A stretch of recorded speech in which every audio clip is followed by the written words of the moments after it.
Syaitanirrajim. Bismillahirrahmanirrahim. Assalamualaikum warahmatullahi wabarakatuh.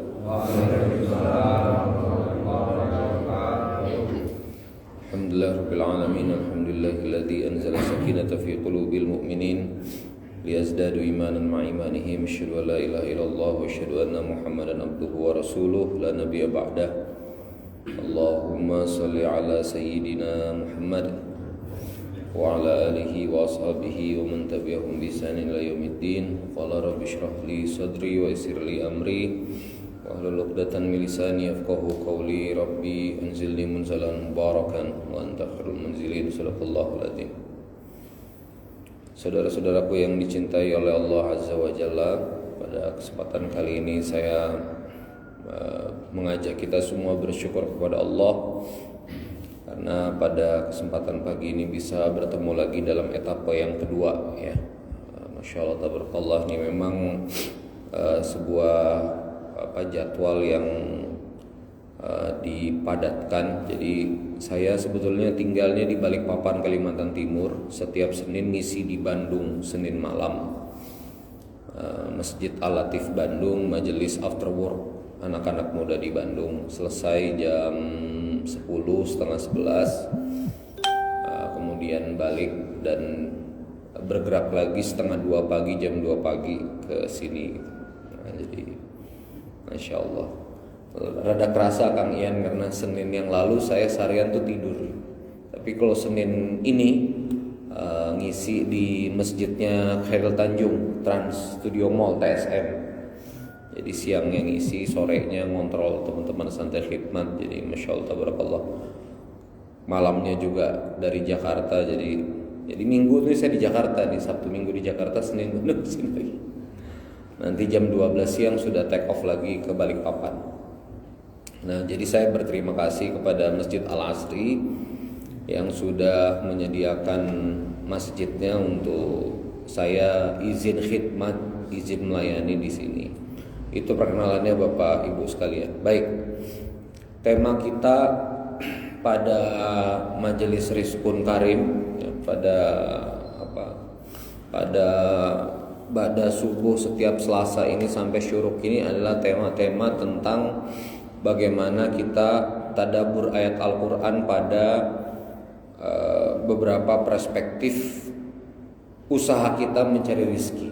Nah, jadi memang muter-muter di situ. Habis itu nanti syuruk, kita sholat syuruk, lalu kemudian sarapan bareng. Habis sarapan itu saya sebetulnya coaching, ya, coaching pakai tripod.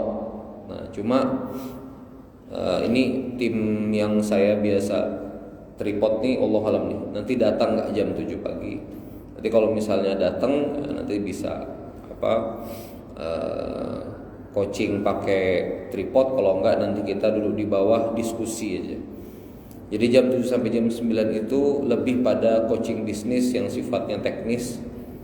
Nanti di jam 7 sampai jam 9 kalau Bapak Ibu ada pertanyaan misalnya tentang gimana jualan, ya, kenapa kok pelanggan susah datang, lalu kenapa kok rasanya ada penjualan tapi kok nggak ada modal dan seterusnya, ini nanti dibahasnya di jam 7 sampai jam 9. Jam berapa Bapak Ibu? Jam 7 sampai jam 9. Setelah itu ya udah saya beraktivitas lagi. Dan ini rutin setiap Selasa. Ya, jadi kita rutinkan setiap Selasa. Pada subuhnya tadabbur Al-Quran, sarapan. Kira-kira jam 7 kita ngegas 1 jam, 1 jam setengah untuk kemudian jalan coaching bisnis. Mungkin yang di Selasa ini nggak sampai jam 9 ya, karena batik air saya dimajukan. Itulah nikmatnya naik client group, ya. Suka-suka aja dia, ya. Saya beli tiket jam 2 siang di WA, penerbangan dimajukan jam 12. Jadi mungkin jam 9 kurang udah bergerak ke bandara dan seterusnya. Baik, Bapak Ibu sekalian yang dirahmati oleh Allah Azza wa Jalla, pada kesempatan kali ini kita akan membahas tentang antara action, antara amal dan hasil. Antara apa? Antara amal dan hasil. Jadi gini Bapak Ibu sekalian, Begitu kita kemudian bisnis, ya, begitu kita kemudian bisnis, begitu kemudian kita melakukan aktivitas apapun itu, pekerjaan, ya, bekerja, biasanya hasil ini jadi sesuatu yang selalu menyelimuti pikiran kita. Saya bakal digaji berapa, gaji ini cukup atau enggak, layak atau enggak, ada enggak yang bisa ngegaji saya lebih besar lagi gitu. Begitu juga waktu bisnis. Waktu bisnis juga begitu. Ini laku atau enggak, nanti ada untungnya atau enggak, hasilnya gimana, gitu-gitu terus. Cukup atau enggak untuk hidup, gitu kan. Jual donat misalnya 2000 HPP aja udah berapa mungkin. Kalau donatnya enak banget tuh HPP bisa 1500-an. Udah mikirnya itu udah kemana-mana gitu. Nah, ternyata di dalam Al-Qur'an itu Allah Subhanahu wa taala itu kalau dilihat kalimat dari yang kemudian Allah sampaikan, Allah Subhanahu wa taala itu mengajak hambanya, mengajak kita semua untuk berfokus pada amal. Di mana ayatnya suratul Mulk, surah Al-Mulk, surah 67, ya. Ayat 1, ayat 2, ya. Bacanya dari ayat 1 nyambung nanti ke ayat 2. Ibu-ibu, kalau saya nggak pakai mic kedengaran nggak? Kedengaran ya? Ibu-ibu kedengaran nggak bu kalau saya nggak pakai mic? Karena saya rada pusing menggema. Kedengaran nggak bu? Kurang. Dibuka saja. Nah, kedengaran nggak? Saya mau nggak pakai mic aja.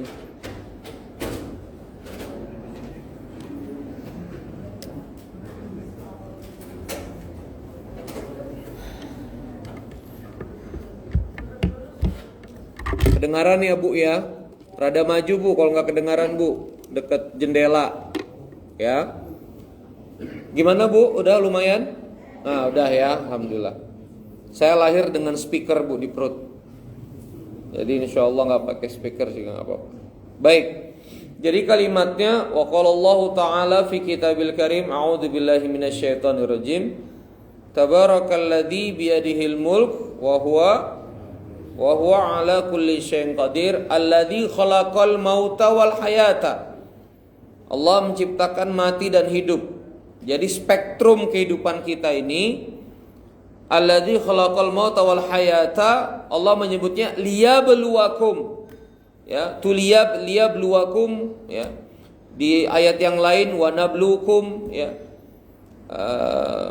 Itu artinya diuji, dan Allah Subhanahu wa taala mengujimu, alladzi khalaqal mauta wal hayata, dia menjadikan hidup dan mati, liyabluwakum, agar ia mengujimu, ayyukum ahsanu amala. Ayyukum, siapa di antara kamu, ahsanu, siapa yang paling baik apa? Amala. Bukan ahsanun natijah, ya, bukan sebaik-baik hasil atau sebaik-baik output, tapi Allah Azza wa Jalla menyebutkan ayyukum, pada kalian, ahsanu amala. Wa huwal azizul ghafur, dan Allah Subhanahu wa taala ini maha kuat lagi maha pengampun. Makanya nanti di perusahaan Bapak Ibu sekalian itu, kalau kita belajar manajemen, dan ini akan menjadi pembahasan saya jam 7 nanti, saya bocorin sekarang. Itu sebetulnya tidak ada yang namanya bahasa di perusahaan itu namanya target harian itu. Mereka tuh nggak fokus pada hasilnya. Contoh. Tim yang jualan, anggap aja tim yang jualan HP misalnya gitu ya. Tim yang jualan handphone, mereka itu nggak pernah bikin target misalnya hari ini harus terjual misalnya sampai angka 100 juta. Memang ada acuan itu. Cuma mereka nggak fokus pada 100 juta itu. Mereka fokus pada aktivitasnya. Karena penjualan atau pelanggan mau beli atau enggak, itu nggak bisa dikontrol. Maka dari itu mereka kontrol gini, misalnya yang dijual adalah HP rata-rata 4 juta rupiah. Jadi kalau 4 juta rupiah, berarti kalau mau 100 juta harus terjual berapa satu hari? 4 juta rupiah pengen omset 100 juta, berarti harus terjual berapa? 25 HP. Kalau ingin terjual 25 HP itu biasa harus berapa pengunjung? Nah, dihitung 25 HP, 1 HP, 1 pengunjung. Rata-rata orang itu tanya. Dari 3 orang tanya, 1 beli. Berarti mereka harus punya target. Apa targetnya? 75 kunjungan per hari. Apa? 75 kunjungan per hari. Nah, kalau mau mendatangkan 75 orang ini harus bagi brosur di XTC atau harus bagi brosur di ITC. Mangga 2 tuh berapa lembar? Oh, kita ini nyebar 10, datang 1. Berarti nyebar berapa? Pengen datang 75, nyebar 10, datang 1. Berarti harus nyebar 750 brosur. Nah, itu yang di KPI. Itu yang kemudian difokuskan. Dalam ilmu manajemen namanya 4 discipline execution. Dia fokus pada daily activity-nya. Dia fokus pada aktivitas hariannya. Dia fokus pada namanya dalam bisnis itu ada 2. Ada lead measure. Lead measure itu tujuannya, ada lag measure. Ya. Ada lag measure itu tujuannya, ada lead measure. Nah, dia fokus on lead measure-nya. Dia berfokus pada ukuran yang dia bisa kontrol. Apa itu? Bagi brosur. Karena penjualan 100 juta adalah hasil, sementara membagi brosur adalah amal. Nah, ini loh. Nah, ini sekarang di manajemen barat dielulukan, ya, dielulukannya itu inilah 4 discipline execution, inilah kekuatan manajemen barat berfokus pada amal. Padahal berfokus pada amal atau berfokus pada aktivitas itu ada di Quran, dan Quran ini 14 abad yang lalu. Nah, gitu. Nah, maka jamaah sekalian begini, saya ingin masuk. Banyak di antara kita itu yang begitu berkarir, kita bicara aja bekerja ya, yang begitu berkarir itu kita selalu berpikir apakah gimana caranya naik gaji, gimana caranya supaya bos ini memperhatikan kita, gimana caranya supaya kemudian penghasilan kita itu naik dan seterusnya. Kita selalu berpikir begitu. Kenapa, Bang? Gimana? Mobil, ya. Kita selalu berpikir begitu. Padahal kalau kita baca di sini, alladzi khalaqal mauta wal hayata liyabluwakum ayyukum ahsanu amala, tugas kita itu kerja yang baik, Pak. Nah, coba kita misalnya di perusahaan ya. Apa yang bikin sebetulnya seseorang itu karirnya bagus? Yang nanya gaji atau yang kerja dengan sebaik-baiknya? Ya, Bapak Ibu sebagai pengusaha, punya karyawan, mana yang Bapak Ibu perhatikan? Yang hari-hari nanya gaji, Pak gimana Pak, bisa naik gaji nggak saya nih Pak, saya udah 3 bulan kerja di sini Pak, katanya ada penyesuaian. Atau yang dia cuma kerja, gimana caranya dia kasih yang terbaik? Hati Bapak Ibu nyangkut sama yang mana? Sama yang loyal, bener nggak? Ya kan? Nah, ini dari sini saja kita udah bisa ngerasain bahwa konsep itu ya ahsanu amala. Jadi bukan pada ini ada hasilnya nggak, ini gimana nggak gitu, Pak. Tadi malam di majelis after work Kang Ian, tiba-tiba kan di majelis after work yang di Bandung itu, kami itu sudah akad menyediakan makan untuk jamaah. Rasanya udah jagoan itu kita sore. 5 juta, siomay kita beli, apa kita beli, kita beli. Biasa cukup. Hari malam tadi itu banyak nggak kebagian jamaah. Akhirnya dikontit, dihitung sama teman-teman, di bentangan safnya Masjid Al-Latif, lalu kemudian penuh atas bawah 1000 jamaah. Pertemuan 6, pertemuan pertama 200, 250, 300, terus 400, 500, 600. Padahal saya pertemuan kelima itu kita masih 600, 700 cukup. Tadi malam 1000 betul-betul dihitung sama Asad. Nah jadi ketika kita membangun majelis juga nggak usah terlalu fokus pada jumlahnya, layanannya aja dibenerin. Bener nggak? Ini saya belum ngegas aja di Al Asri nih. Kalau di Al Latif itu pulang dapat beras, ada voucher bensin 8.000, menariknya nih kira-kira, ya. Iya, beras 1,5 kilo sama kornet, tenang aja Pak. Ini saya belum terlalu konsep nih dalam Asri ini karena pikiran saya lagi padat, terus di Jakarta ini belum duduk bareng sama DKM, baru selesai harus pergi lagi. Pelan-pelan kita kerjaan sama. Saya di Balikpapan tuh kan bangun masjidnya di Balikpapan. Itu di Bandung 1000, di Balikpapan tuh karena memang lapangan dakwahnya berbeda, ya. Karakter masyarakatnya berbeda. Itu pengajian saya paling kalau orang luarnya non santri mukim itu cuma 15-20 orang, mungkin 15 orang kali. Nah kita jangan fokus hasilnya, kita jangan fokus jumlah jamaahnya, kita jangan fokus dampaknya. Apa yang Allah tuntut? Ahsanu amala.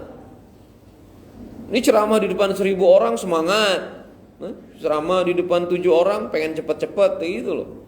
Gimana umat ini mau tumbuh kalau da'inya begini nih, ya. Gila popularitas, gila jumlah jamaah. Kalau gila jumlah jamaah mungkin rada-rada menengah lah. Ada yang gila amplop Pak. Wah ini siapa yang ngundang nih? Kalau saya udah dari 2019 Januari 2019 tak bertarif. Bahkan beberapa udah lah, nggak usah ngasih-ngasih, nggak usah gimana-gimana tuh. Udah dari Januari 2019, ya. Pokoknya mau itu anak muda, apalagi di Balikpapan ini sekarang objek dakwah saya teman-teman yang di jalanan, ya, yang biasanya mabok, yang biasanya nongkrong itu yang kita datangin Pak. Kan nggak mungkin dia di jalanan yang biasanya nongkrong, kita kumpulin kas yuk, undang ustadz, nggak mungkin kan? Kita datang aja dia deg-degan, ya. Duh ada Ustadz Randy nih gitu. Datangin ke kafe-kafenya itu jelas nggak bisa ngasih amplop. Nah maka juga begitu, jangan fokus juga pada dapat apa segala macam. Apa yang Allah tuntut? Ahsanu amala. Karena siapa yang kemudian ahsanu amala liwajhillah, maka akan mendapatkan balasan dari Allah Azza wa Jalla. Itu konsepnya. Nah ini konsep mental yang harus kita bangun Pak. Dan ini konsep mental yang hari ini hilang dari kaum muslimin. Kenapa kemudian generasi muda kita itu nggak hari ini tuh performanya, kinerjanya nggak bagus karena hitung-hitungan. Coba ya, banyak banget teman-teman saya UMKM itu yang butuh karyawan, ya kan? Cuma gajinya paling bisa ngasih karena informal, sektor informal. Kalau di Jakarta ini kan berapa UMK di Jakarta? 5 jutaan ya? 4 poin sekian. Paling kalau di Jakarta sektor informal 2,5, 2,7 gitu. Kalau di Bandung itu lebih sadis lagi 1,2, 1,3. Kalau di Sleman lebih dramatis lagi di Jogja itu 800 Pak. UMKM itu nerima karyawan tuh 800.000, 700.000. Nah coba lihat anak-anak muda kita ya. Udah jelas nggak ada lapangan pekerjaan. Udah jelas sudah. Pegang S1. S1 pun swasta sebetulnya, nggak gimana-gimana kampus. Pegang ijazah S1. Sebetulnya udah deadlock, nggak ada ruang pekerjaan. Begitu kemudian terbukanya adalah sektor informal, jaga outlet ayam goreng, jaga outlet boba. Coba lihat apa kata anak-anak kita. Ah nggak keren, bener apa? Ah nggak keren. Padahal jaga aja dulu outlet boba. Latihan aja dulu komunikasi sama orang. Insya Allah nanti Allah beresin kehidupan. Kalau kita ahsanu amala, nah hari ini kita tuh gak punya mental ahsanu amala. Di dakwah misalnya, saya kembali lagi ke dakwah yang saya cukup kritisi karena ini banyak ustadz-ustadz juga yang nonton. Seneng banget dakwahnya itu keliling-keliling gitu loh. Padahal lihat kan, habis dari ceramah ini, masjid ini. Kalau saya itu punya tipe harus ditetesin, Pak. Harus ditetesin, misalnya Bandung Masjid Al-Latif. Ya udah di situ gitu loh. Al-Latif, netes, bangun. Kalau di Jakarta Al-Asri ya udah, mudah-mudahan saya masih dibolehin ngaji di sini ya. Ya udah tetesin aja nih Al-Asri ini pelan gitu loh. Jadi nggak usah, wah ini nggak jalan nih, zamannya dikit, nggak sabar pindah lagi. Nah, jadi netesin pelan-pelan, tetesin pelan-pelan dan sudah di balik papan berkabok tetesin pelan-pelan. Jadi itu konsep kita ahsanu amala. Nah, secara sejarah Nabi dan secara pelajaran Nabi, di mana kemudian ahsanu amala ini kita temukan, itu ada di kisah Nabi Musa alaihissalam. Pada saat Nabi Musa alaihissalam terjebak di depan Laut Merah, ya. Ini ada di surah 26 ayat 61, ya. Surah 26, surah 26. Surah Asy-Syu'ara, ya. Ayat 61. Surah 26 ayat 61. Jadi saya bacakan, wa qala Allah Ta'ala fi kitabil karim, a'udzu billahi minasyaitonir rajim. Falamma tara'al jam'an. Boleh diulangi? Falamma tara'al jam'an. Falamma, dan ketika mereka tara'al jam'an, saling melihat. Siapa yang saling melihat? Kan gini ceritanya, Nabi Musa alaihissalam ini kan akhirnya mengajak Bani Israel untuk keluar dari Mesir. Ya udah, keluar aja dari Mesir ini, kita jangan mau lagi diperbudak oleh Fir'aun dan bangsa Mesir ini, Egypt. Kenapa? Karena yang bangun-bangun piramid, bangun Sphinx, bangun-bangun bangunannya peradaban Mesir kuno itu adalah satu ras. Ya, ras ini namanya Bani Israel, diperbudak. Jadi kayak bangsa kelas 2. Maka Nabi Musa alaihissalam itu diperintah Allah untuk mengeluarkan Bani Israel dari negeri itu untuk pindah ke negeri yang baru. Maka eksodus mereka, ya. Eksodus mereka keluar. Nah, diam-diam keluarnya. Nah, begitu keluarnya diam-diam, Fir'aun begitu bangun, loh, mana nih Bani Israel ini? Lari, dibawa sama Musa, dikejar, Pak. Ini mirip kayak bapak perusahaan kontraktor, bangun pagi tukang nggak ada, nah gitu kan. Mana nih tukang nih? 50 orang, wah pulang ke Jawa Pak, kejar ke terminal Rawamangun, nah, misalnya gitu kan. Cegat gitu, jangan sampai naik bis, nah, kurang lebih begitulah, ya. Bukan berarti bapak Firaun, bukan ya. Bukan berarti kontraktor Firaun, enggak. Ini contoh aja. Perusahaan kontraktor pagi-pagi bangun tukang hilang, kan emosi Pak, ya. Ini proyek belum selesai nih, piramid belum beres nih, kan gitu. Sphinx belum tegak nih, wah gitulah. Pokoknya kurang lebih perasaan Firaun tuh gitu. Ini siapa lagi yang kita suruh nih? Ini kan tenaga kerja murah nih, kan gitu. Nggak pakai dibayar, dicambuk doang, gitu kan. Bani Israil kan dicambuk doang Pak, dicambuk doang jalan, angkat batu dari Sungai Nil itu ada satu lembah yang isinya marmer putih, nah diangkat tuh dari situ. Piramida tuh nggak jelek kayak sekarang botel-botel kayu batu-batu bongkah, enggak. Dulu tuh betul-betul marmer putih pualam cerah, ya, mengkilap. Nah itu dulu piramid tuh begitu. Nah Fir'aun ini kan akhirnya murka, maka murka dikejar. Maka ketika Fir'aun berhasil mengejar, karena Bani Israil dan Nabi Musa alaihissalam jalan kaki, Fir'aun ngejar pakai kereta kendaraan berat. Maka kalimat di Quran itu falama taro al jam'an, dalam istilah bahasa Indonesia namanya resiprokal. Resiprokal itu saling melihat, ya, saling. Itu namanya resiprokal. Saling mencintai, saling menyayangi ini. Falama taro al jam'an. Jam'an, kedua kelompok ini taro al. Mereka saling melihat. Jadi udah kelihatan, artinya apa? Secara jarak udah dekat. Falamma tara'al jam'an qala ashabu Musa, berkata ashabu Musa. Apa itu ashabu Musa? Orang-orang yang membersamai Nabi Musa. Siapa itu? Bani Israel. Nah, ini memang kelakuan Yahudi dari dulu nih Pak, Bani Israel.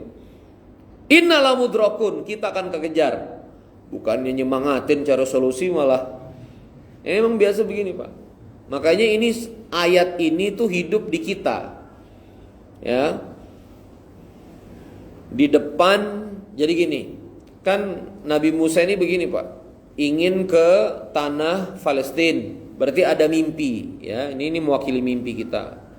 Ada Laut Merah mewakili apa? Hambatan. Ada Firaun mewakili apa? Ancaman. Kita pengen hidup sukses, ya kan? Laku jualan, itu impian kita. Ada hambatan, bingung jualan kayak apa, di belakang ada utang. Nah, kita gitu kan ya? Ya kan?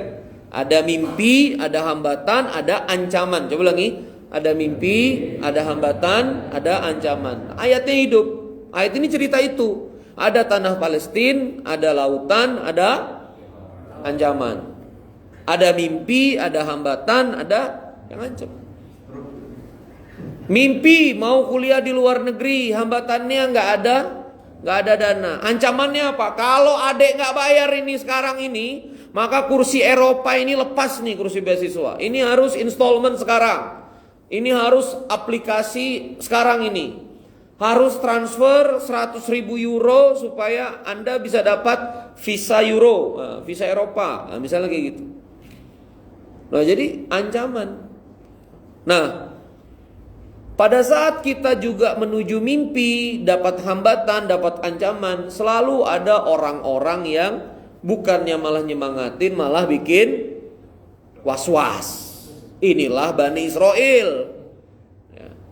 Jadi kalau misalnya bapak-bapak ya udah bagus-bagus, ibu-ibu udah bagus-bagus ya, ruang tamunya dijadikan jualan, terus tetangga ada, Pak laku nggak ini? Ya, itu memang Yahudi tuh. Ya. Bani Israel tuh yang kayak gitu. Ustaz Randy, apa nggak ada masjid yang nggak ada masjid yang di tepi jalan, parkir gampang? Kenapa pilih Al Asri masuk? Ini emang Bani Israel yang begini-begini nih. Emang nanti ada yang datang, memang nanti ada yang masuk. Bukan apa-apa, kita ini kadang-kadang masjid tepi jalan bagus, megah apa segala macem. Masa ngomongin bisnis di dalam masjid nggak boleh? Nabi itu bukan bisnis yang diomongin di masjid, perang. Pasar, gimana bangun pasar tuh di masjid. Ini masjid kayak candi, cuma boleh untuk ibadah ritual aja. Ganti aja namanya candi, nggak usah namanya masjid. Makanya saya bilang saya pakai Al Asri aja lah. Ketua takmirnya Kang Ian soalnya. Makanya dari kemarin pertemuan pertama saya bilang, ini boleh nggak saya ngajar-ngajar begini gitu. Alhamdulillah pertemuan kedua masih diizinkan. Saya nggak GR ini ya, mudah-mudahan boleh ya Pak. Jadi udahlah, saya bilang, udahlah aneh di Jakarta di Al Asri, ente mau datang nggak datang terserah. Parkirnya susah, kau parkir di rumah warga, aku bilang gitu. Udah, ketok rumah warga sewa parkirannya, sebenarnya kayak gitu.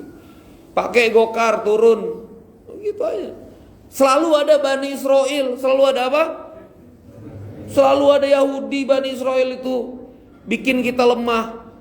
Coba ini kalimatnya apa kata Bani Israel? Inna la mudrakun. Adrik itu artinya nyampe, dapat. Adrikna ya Rasulullah, ya Allah, ya Rasulullah, sampaikan kami padamu nanti di yaumil akhir. Ada doanya itu adrikna. Nah, inna la mudrakun, maka kita akan menjadi orang-orang yang tersusul.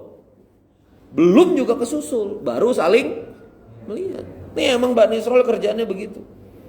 Tuh gagal kan, Kang Ian, ente sih gitu-gitu. Kerjaannya bikin pesimis saja.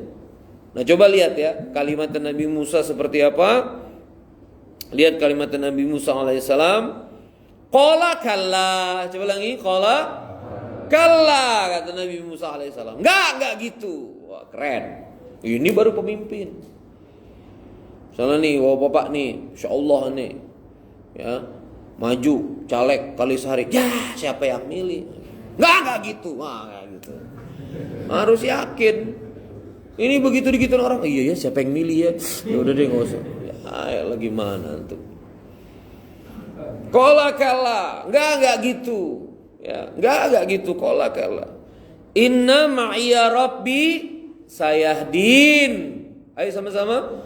Inna ma'iya rabbi, satu, Rabbku bersamaku, sayahdin, nanti dia akan memberiku petunjuk. Ini belum jelas, Pak. Apa nanti ada laut kebelah segala macam, belum jelas. Jadi jangan dikira Nabi Musa dapat bocoran, tenang aja Musa, pepet aja, ente yakin nanti kebelah, gampang, enggak ada. Nabi Musa alaihissalam mah keluar aja, kagak ada informasi, Pak, kagak ada bocoran, dan itu di depan matanya laut, di belakangnya Firaun, masih bisa. Ini iman. Nah, ini iman. Qala kalla, enggak begitu. Nah, gitu. Inna ma'iya rabbi sayyidin, Rabbku bersamaku dan akan kasih petunjuk. Gitu harusnya. Ini Bandung udah pertemuan ke-6 ya. Karena di Masjid Al-Latif rada unik gitu ya, sama warga segala macam, saya putuskan nggak ambil kafalah segala macam. Nah ini tapi Balikpapan Bandung ini, Pak, kalau seminggu sekali 2.500.000 sepekan, Pak. Masya Allah. Ini setan udah ngomong, bisa nggak ente terbang? Ada nggak ente uang? Emang gitu, Pak.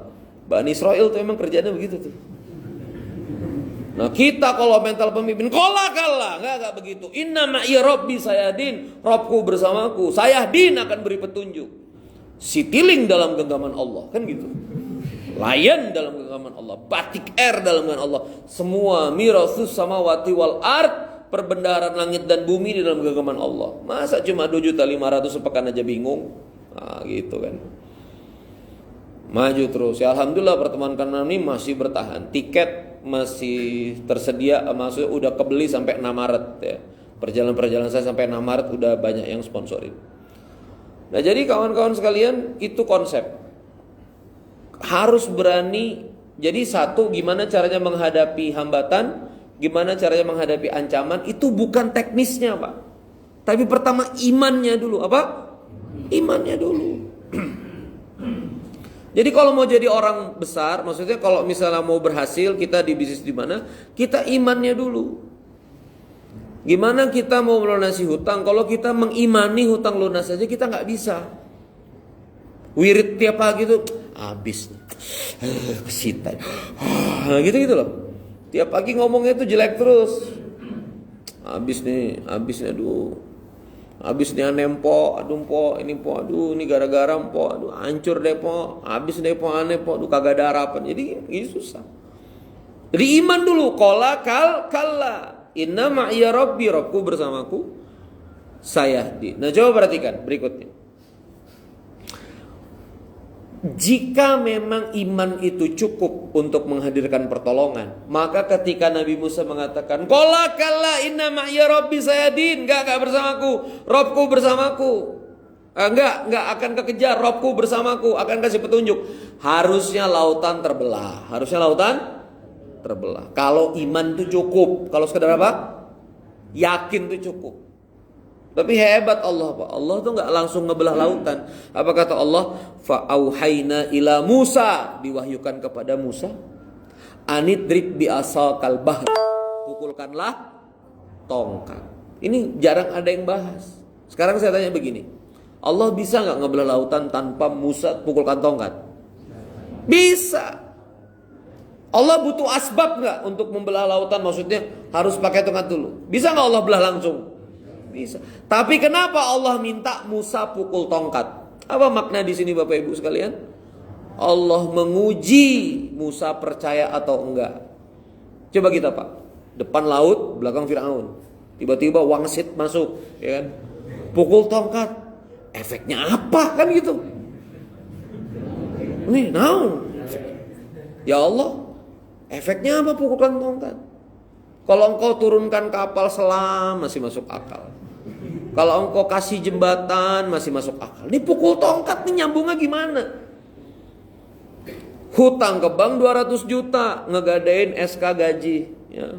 Tenang, gak usah ngaku ya, dari sorot mata kelihatan, ya. SK gaji PNS sekolah, rumah sekolah.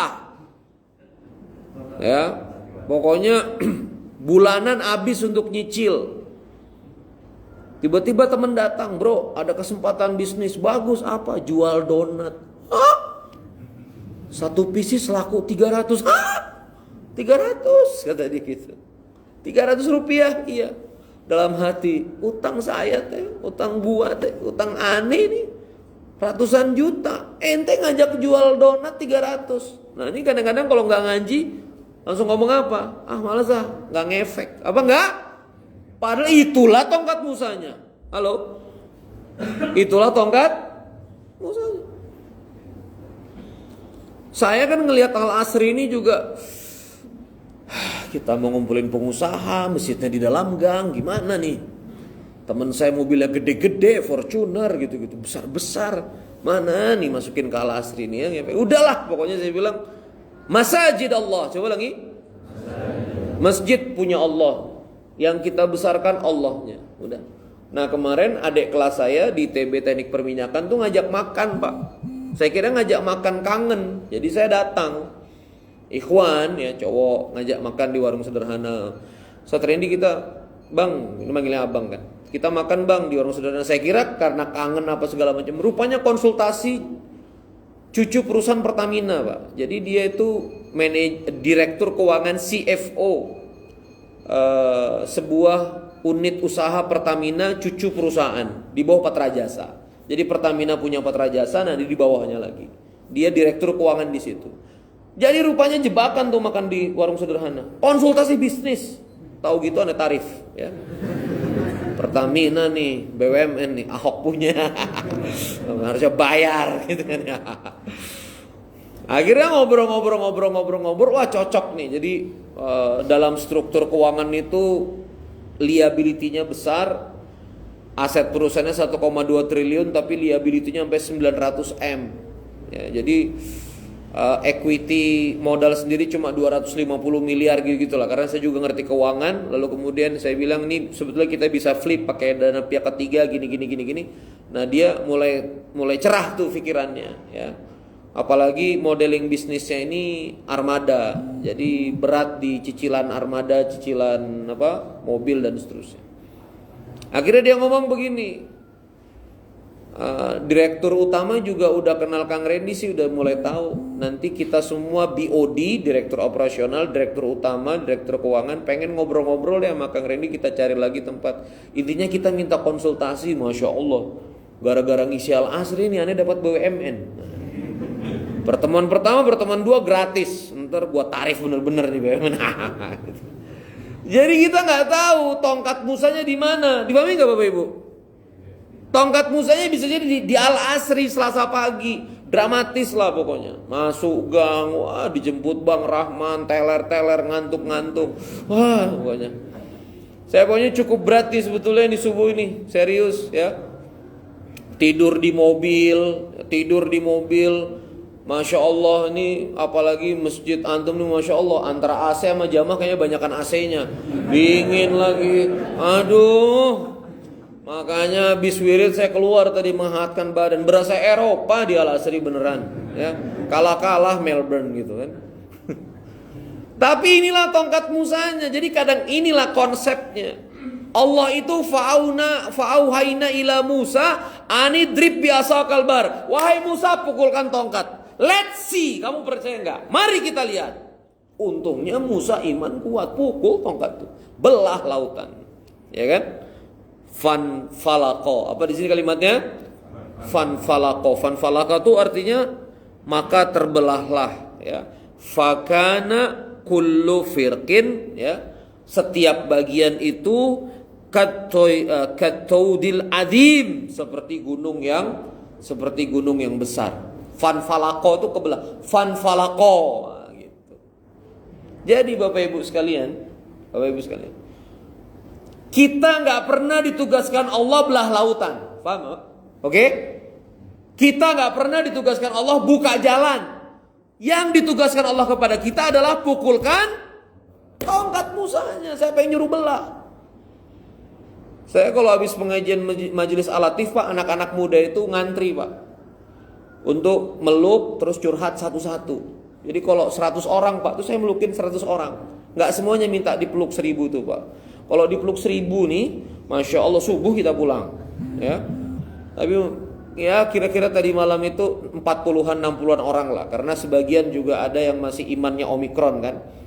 Nah, ya, Omikron nih. Kalau saya peluk aja gitu ya. Karena titer saya lumayan tinggi juga untuk COVID. Nah, jadi ada satu anak tuh gini, bingung gitu.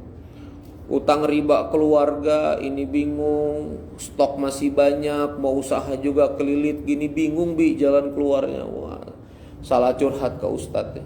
Saya bilang, bukan tugas ente mikir, kaget ya. Bukan tugas ente cari jalan, bukan tugas ente belah lautan, brother. Tugas ente pukulkan tongkat. Nyambung kayak tadi enggak? Asanu amal. Utang 300 juta depan mata donat, dijual donat, Pak. Itulah tongkat Musa. Lah kita nggak pernah tahu dari jual donat ini ketemu orang punya mobil, jadi jual beli mobil. Halo? Ayo Bu, gitu. Jangan tiap hari cuma drama telenovela aja. Ustad, kebutuhan ini sekarang berat. Mana teh menikuliah anak-anak teh tinggi. Datu bapaknya PHK. Sukanya ibu-ibu tuh drama begitu. Bisa apa Bu? Hari ini gorengan bisa, ada terigu, ada pisang, potong-potong, celup, bakar. Bakar. Goreng kok celup bakar sih ya. Iya. Oh minyaknya nggak ada Pak ya. Kita pakai mentega aja Pak ya. Ayo Bu, bisanya apa? Bisanya jahit, ayo Bu jahit. Jangan kebanyakan drama. Jangan kebanyakan mikir nanti begini. Tongkat Musa dulu. Yang penting tongkat Musa. Tongkat Musa itu sederhana. Mukul kan, sederhana. Bagi saya Al-Asr ini tongkat Musa saya. Pokoknya tiap Selasa aneh pokoknya pukul Jakarta.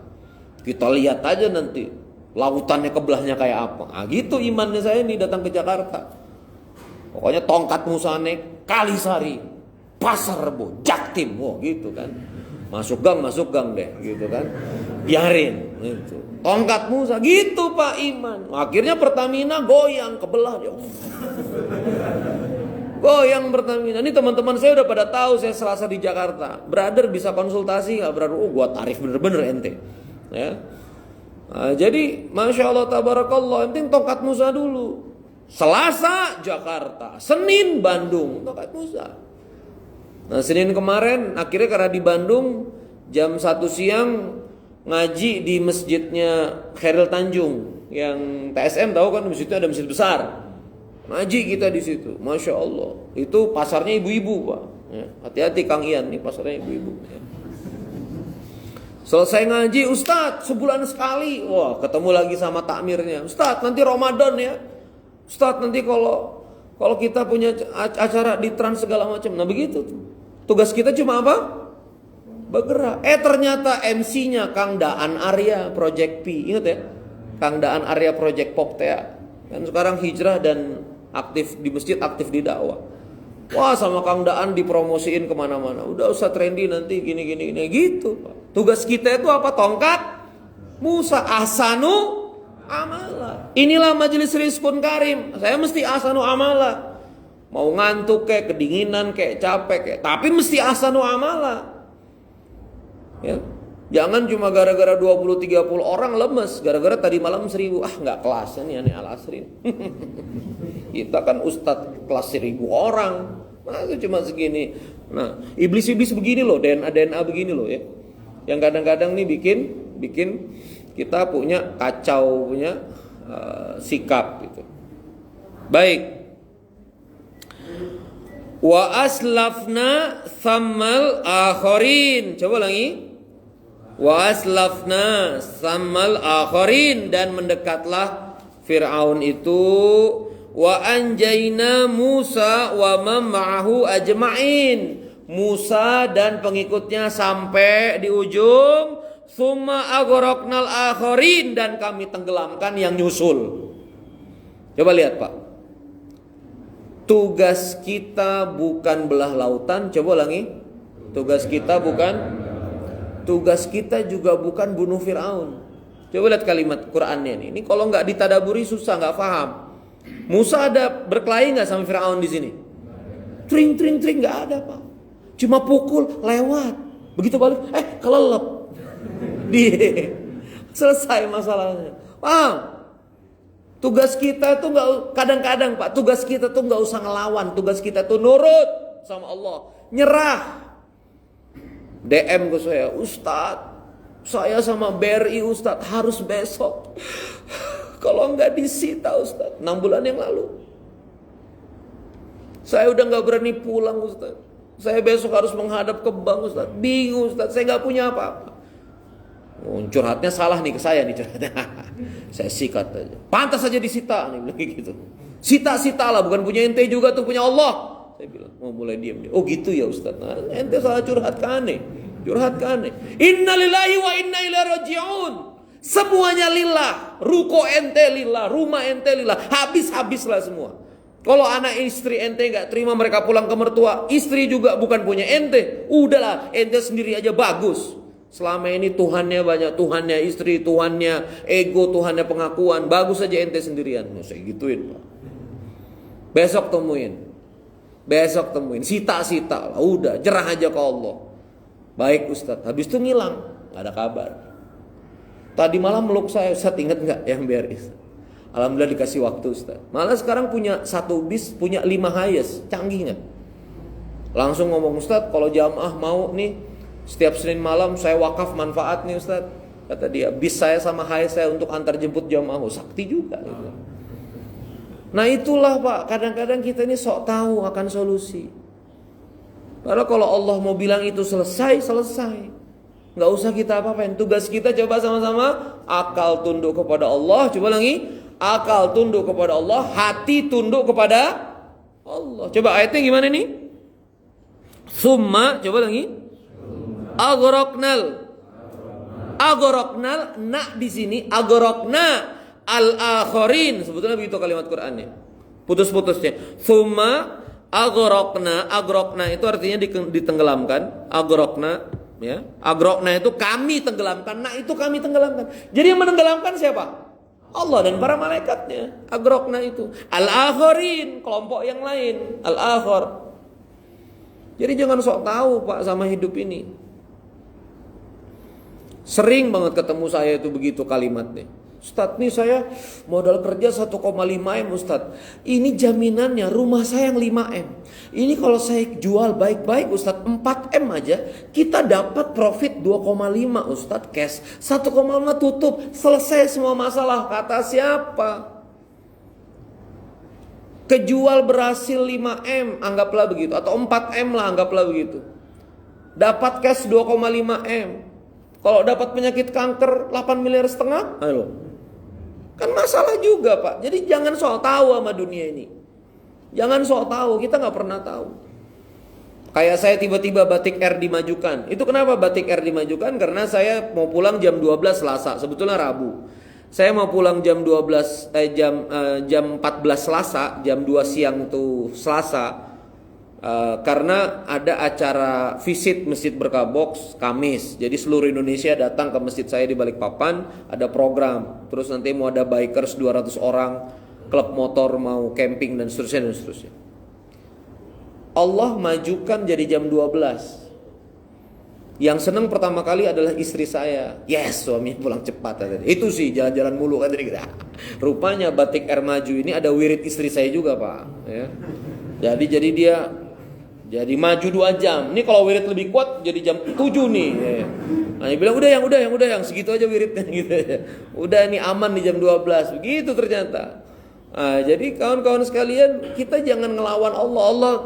Allah yang berkuasa menggeser jadwal penerbangan. Allah yang berkuasa bikin kita sehat, afiat. Allah yang berkuasa bikin kita sakit. Allah yang berkuasa melembutkan hati orang. Saya punya teman cerita lucu Pak. Nggak bayar kontrakan 6 bulan. Dipanggil sama yang punya kontrakan ini udah mau diusir. Dimarahin 2,5 jam. Dimarahin berapa jam Pak? 2,5 jam. Silakan Pak. Kamu ini anak muda begini-begini. Itu teman saya Pak. Cuma setting kucing aja Pak. Setting kucing gimana? Diam ya. Ya Pak. 2,5 jam. Dimaki-maki habis.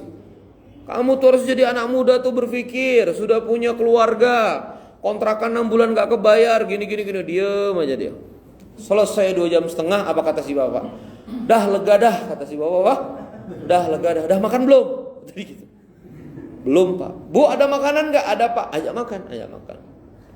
Jadi gimana nih kontrakan 6 bulan mau tinggal di mana? Ya itu pak belum ada rencana. Nggak tahu juga mau kemana. Udahlah. Tinggal aja di situ dulu sampai dapat uang. Katanya gitu. Padahal pertamanya dimarahin berapa jam pak? Mau diusir pertamanya. Habis dia ngomong apa kata si bapak? Udah lega dah saya dah katanya gitu. Udah makan. Habis makan ditanya gimana jadi ada rencana nggak? Ya itu pak bingung juga mau kemana. Ya tapi nggak apa-apa kalau keluar. Ya udah deh di situ aja dulu sampai dapat rezeki baru nanti bayar. Kadang-kadang kita ini solusinya cuma jadi kucing aja pak. Ya doang aja. Nggak jadi diusir gitu loh. Nah kadang-kadang kita ini nggak paham. Maka kata Allah di ayat 67, Inna fi dzalika, coba lagi. Inna fi dzalika, maka pada kejadian itu la ayat, ada tanda-tanda kekuasaanku, ada pelajaran. Inilah kenapa Islam itu dan anak-anak kita nih generasinya itu nggak tumbuh karena diceritakan kisah Nabi Musa itu nggak tahu maknanya, cuma seru-seru kebelah aja. Jadi Nabi Musa pukul tongkat, kebelah, gitu-gitu dong anak-anak kita tuh. Apa maknanya? Apa pelajaran yang bisa diambil? Nggak pernah diajarkan. Pelajaran itu ibrah. Pelajaran itu apa? Proses mengambil pelajarannya tadabbur. Proses mengambil pelajarannya apa? Tadabbur. Hari ini tuh tadaburnya nggak ada. Hari ini ngambil ibrahnya nggak ada. Nah ini yang repot Bapak Ibu sekalian. Nah maka dari itu inna fi dzalika la ayat wa ma kana aktsaruhum mu'minin, ya. Tetapi kebanyakan mereka tidak beriman. Alhamdulillah udah syuruk. Ya, Allahumma sholli ala sayyidina Muhammad wa ala sayyidina Muhammad. Apa yang kita bisa pelajari? Ahsanu amala. Coba lagi. Ahsanu amala. Makanya Pak, ini Rizkun Karim ini memang desainnya untuk produktivitas kaum muslimin. Maka anak-anak Bapak ajak ke sini yang muda-muda, ya. Memang kalau saya ngomong ahsanu amala, terus Bapak lagi pensiun, ini memang susah apa nuansanya itu, ya. Nuansa pensiun ini kan nuansa istirahat, nuansa. Nah, maka saya minta diajak anak-anak muda Bapak ke sini. Kasih tahu, saya lahirin 86. 86, usia saya masih 35, 36. Jadi kalau anak Bapak lahir juga 86, kasih tahu dia. Ini abangnya seumuran kamu juga, Bang, gitu. Udah Bang, kamu ke masjid aja Al-Asri, Bang, gitu. Ya. Jadi ini pelan-pelan harus kita didik anak-anak kita. Insyaallah itu saja. Allahumma sholli ala sayyidina Muhammad wa ala ali sayyidina Muhammad. Semoga siapa yang sakit disembuhkan Allah. Amin. Ya. Siapa yang berkekurangan dicukupkan Allah. Semoga pagi ini Allah karuniakan kemudahan rizki. Rizki mengalir mudah bagi kita semua insyaallah. Allahumma inni as'aluka ilman nafi'a wa amalan mutaqabbala wa rizqan thayyiba. Insyaallah aminin. Terima kasih. Wassalamualaikum warahmatullahi wabarakatuh.